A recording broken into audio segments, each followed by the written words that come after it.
To get it done, we got to get this drug dealer out of the property.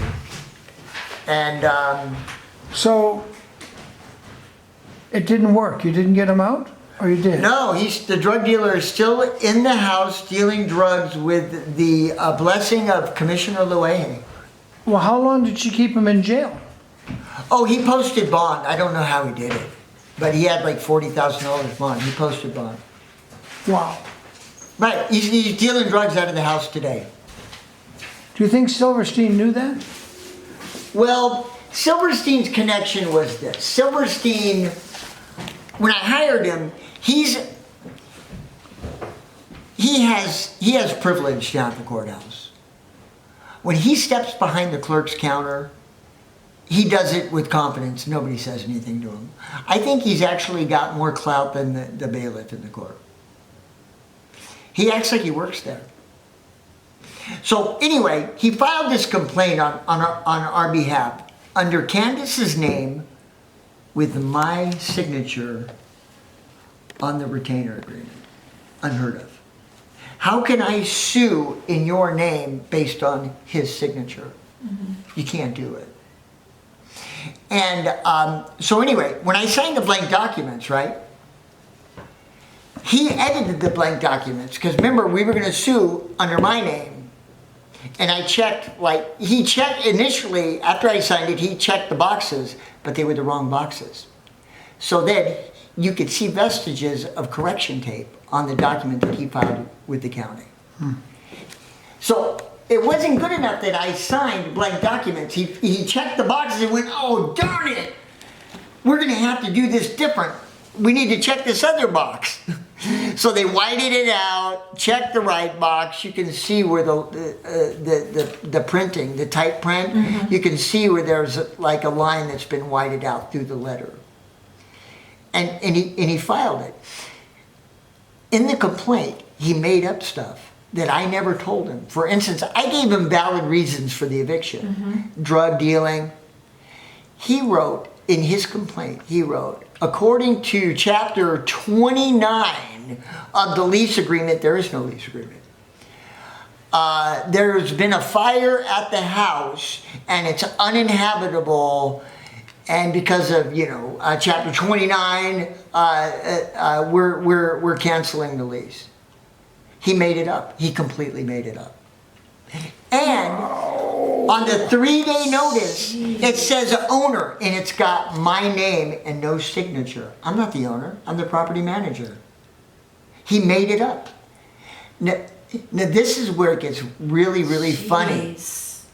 The opposing attorney reads this letter, and the opposing attorney calls him and goes, hey, this is wrong. They stole the property, or she stole the property from my client, which is totally bogus. Mm-hmm. And Silverstein goes, oh my God, this is dirty. This is complicated. They're going to find out about my complaint and my lies. He called me one day. He called me, I think it was the 24th, on the phone. And he said, Steve, the case, something to the effect of dismiss the case. I went, whoa, hold on there, buddy. What do you mean dismiss the case?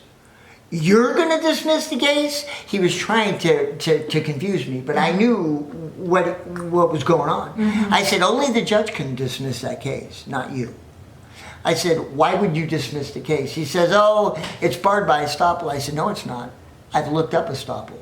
I'm very familiar with estoppel, and it's not estoppel.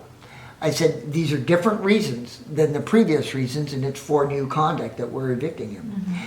But I was assuming that he had filed a complaint using the real reasons, my reasons, but he knew that he had used bogus reasons, and he was trying to make it go away. Jeez.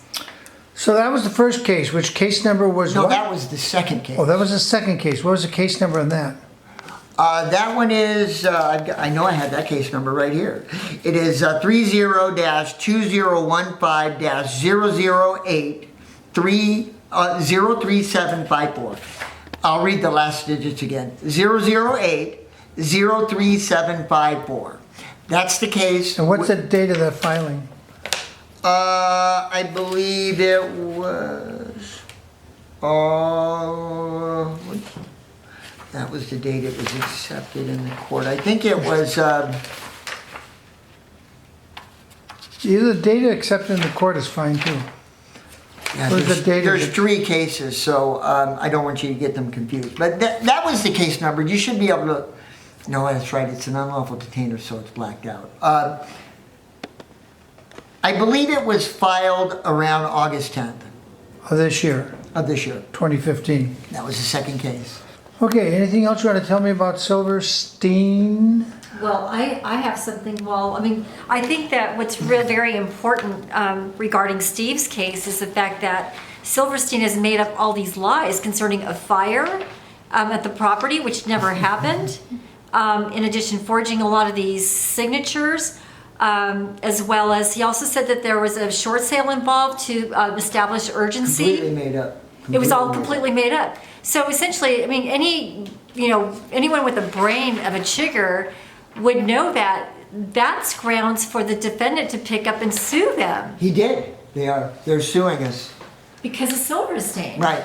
They filed a quiet title claim and they quoted his lies in the second complaint. Amazing. They quoted him verbatim. So Candace may lose her property because No. Okay. But she has to deal with hiring lawyers to defend it because of what he wrote in his fabricated complaint. Completely fabricated. Steve, do you have a list of people who have filed complaints with the Bar Association against this attorney Silverstein in Orange County? I don't. I do. And Do- with the who state does? bar? With the state bar? Do you have a list of the people who have filed complaints? Oh, no, not yet. No, we're going to. I know that there are, I think Charles Lincoln has filed a state complaint. I'm sure he has, but that's confidential information. I can tell you that I filed a bar complaint and it's pending right now. I'm going to be filing it. It's a valid complaint. And I sent them proof of what he did. Do you think the bar will do or care? I don't. That's my point. So the bar carded people who do not have a state license, they only have a bar card from their private club of bar attorneys. Well, he's a bar member. Right. Yeah. It's a private club. Yes. It's not It's true. it's not like a You're right. contractor, state licensed person. The Absolutely. state can take their license away. The state can't take their license away.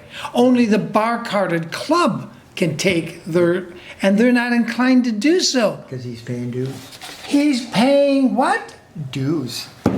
Yes. You can kill somebody. If you're a lawyer and you kill somebody, they'll be more inclined to let you practice license again than if you don't pay your dues.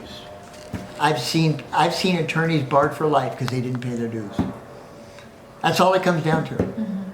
And I told the representative from the bar, I says, attorneys like Silverstein, they're only going to make your entire profession as a whole look bad.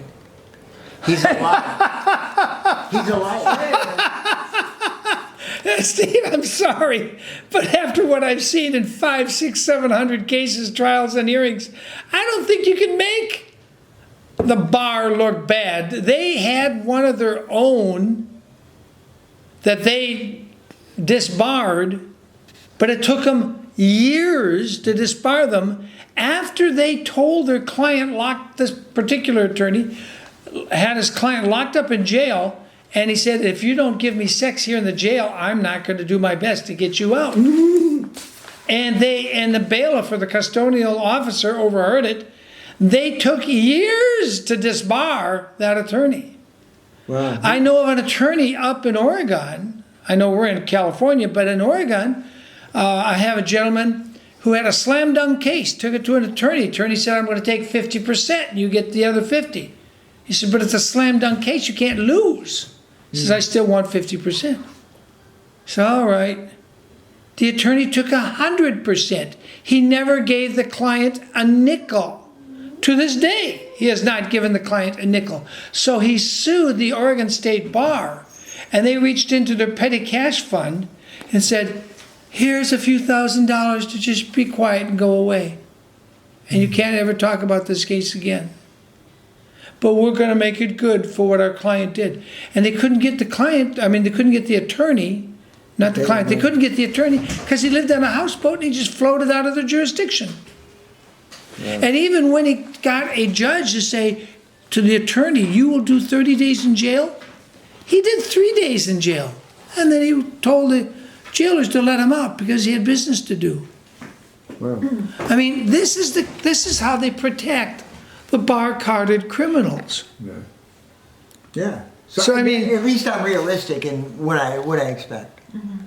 Yeah, you expect they'll do nothing. Yeah. So how do we get real justice? We just have to. It has to be so public and so obvious. Outrage is the only thing that's going to make a difference. Do you think there's a reason why there's windows broken down at the courthouse, right in the entry door? There's a big glass pane right at the exit door, smashed, and then you go around to the building on the other side of the building, window broken there, then there's a window broken in the towers where the lawyers and the DA assistants work. People are mad. Do you think there's a reason those windows are broken? Or did somebody just randomly decide to go pick on of all buildings? All the buildings. Yeah. Just shoot one window out in the courthouse, shoot one out at the bank, shoot one out at the towers, and just randomly shoot windows out? No, it's not random. Or were they sledgehammered? I don't know, because I wasn't there. No. But nobody down at the courthouse, I should say this, nobody down in the courthouse wants to tell you why, how, and when those windows got broken. I know they weren't broken last time I came from Santa Barbara County to Orange County, but they're broken now. And I see Homeland Security cars parked all around. Do you think that's just because the judges are doing such a good job, like Commissioner Leahy and what's her name, Christina Bauer or Kathleen Bauer? Oh, Kathleen Bauer. She's at the Fed court, working as a debt collector from the bench. Yeah. Violating the law every time she sits on the bench, ignoring the Consumer Protection Act, ignoring the fact you can't collect a house for a debt unpaid. Exactly. But, I'm unfamiliar with the Consumer Protection Act. I'm not familiar with it. But I can Anything else you want to tell me about Silverstein? Well, I because I got to go. Okay, yeah, you should probably cover me a little bit regarding Silverstein as far as what happened with me. So my house has a contract on it with America's Wholesale Lender, which does not exist. It never was formed or registered in California or in New York. My deed of trust says that it was formed in New York, and it was not. The Secretary of State says nothing exists. The Franchise Tax Board says nothing exists. Consequently, the 4 elements of a contract don't exist. The party has to consent to a contract. Competent parties.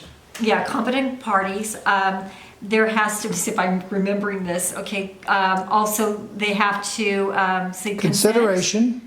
Oh, well, consideration, and it has to be for a lawful purpose. Be used for a lawful purpose as well. And I'm missing some other important ones. And the parties must be legally competent. Is that all 4 of them? Did I cover them? Right, competent parties. An exchange of goods or service. Right. Must be knowingly and willingly. Willingly, yeah. Yes. Right. So can a trademark do that? A trademark is kind of like the Disneyland sign or like the Nike the Thunderbolt and name. That's a trademark. So they used a trademark in order to, that was the lender on my contract. So it's void from inception. And consequently, a foreclosure is based on the validity of the deed of trust. Well, if mine was void from inception, these people had nothing to buy. Silverstein, what happened is I filed an affidavit on my house explaining all the illegalities, the fact that I rescinded the contract because the debt collectors did not want to answer me. I had a right to know, where has my money been going? Has it been going to a drug dealer? Where has it been going? I had a right to know and deserved to know, but they chose not to tell me where my money was going. So I thought I was going to file a quiet title hired Charles Marshall to be my attorney on August 13, 2015. He sent out another debt validation letter, which is equivalent to an injunction, a cease and desist. And the debt collector has an obligation to answer that and to cease all collection process. Well, John Duncan, Pike Duncan, he owns another company called Clear Recon. He held the illegal auction, on August 18th. And all of the people that came out to the auction were just all Silverstein rig buyers, and that's it. They were all. So that's how Silverstein came into the picture. With me, yeah, I'm battling him in the UD court. He's trying to kick me out of my house based on unperfected title. And Luigi is one of the judges, and also Stafford. They're all golf partners. They don't have the authorization to handle your case in that division. The statute says they can't do it. Right. They're stealing your house. They're stealing your house. Yeah, well, they're stealing a lot of houses. 1161. Do you have any other specific wrongdoing by Silverstein that Well, we I should do. take note of? Well, let me- Anything else? It's just the entire relationship between him and the civil limited judges and jurists. Have you seen them exchange cash envelopes? I haven't. Have you? No, I have not. But maybe we should just state a little bit of things that what he's done to me. I'm just going to name a few, not everything, because there's a lot. One of the items is that I got served paperwork on August 30th. They stuffed paperwork in my screen door. Which isn't not legal. They did the same thing with my case. Okay. Same thing. Yeah. So essentially, growing up with my dad, going to court with him, I know just the basics. I'm not an attorney, but I know the basics. So I know that Because your father was a police officer. he was a prominent investigator for Tustin, Santa Ana, and the Orange County DA's office. Yes. So essentially, I knew that the proper action for me was a motion to quash, which is for improper service. So what I did all day September 3rd is I was in the back of that room, door shut, working on my motion to quash. I took it to the court, and I met up with this clerk who was just in a real bad mood. It was 3:45. She says, I can't take this paper. If I take it, it's not going to be processed until the next day. So she took it, took my check, stamped everything. And so I thought, I really want to have today's date on it. Okay. So she lied to me, and she says, well, you can do it electronically. So I took my paper back, did it electronically at home, but I was having problems with the system. I was using ICANN. And I found out from the IT director the following day that many people were having problems with it. So when I exited out of the program, what happened is that the system erroneously sent an incomplete answer, which was never my action. But due to the malfunctioning, it sent an incomplete answer over to the court. And Silverstein had a party. Woohoo! I'm jumping on this one. So he met with his process server, Zach Pizzacco, who is notorious for improper gutter service. And Silverstein headed up, he says, hey, Pizzacco, let's lie and say that we went to Valerie's house on September 3rd at 7:30 in the morning. And essentially we'll say that we served her. So I'll have one of my people sign it and in the office for you. And that's what they did. Because Steve and I were comparing the signatures of the proof of service with Pizzacco's actual signature. They did the same sewer service, it's called. They did the same thing in our case. The defendant the defendant disclosed that he had been served I think it was 10 days after he got his 3-day notice, 10 days after the papers were filed. The complaint was filed. So I know what you're saying. Right. And I believe what you're saying in your case. I believe what you're saying, but your strongest argument is going to be something that is not open to any interpretation. Got it. It's not open to interpretation. What you're saying, I know Steve Silverstein. I know he did that. Yeah. But I'm telling you what you can prove. And what you can prove is that they never had the authority to make that decision in that venue. Got it. They didn't have the authority.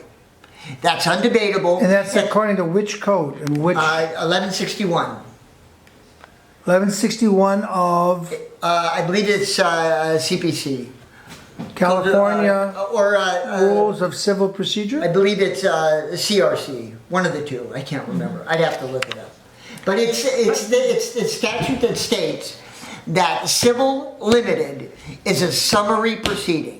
There's only one thing that can be determined, and that is possession. They can't consider complex issues of title. They can't consider complex issues involving contracts.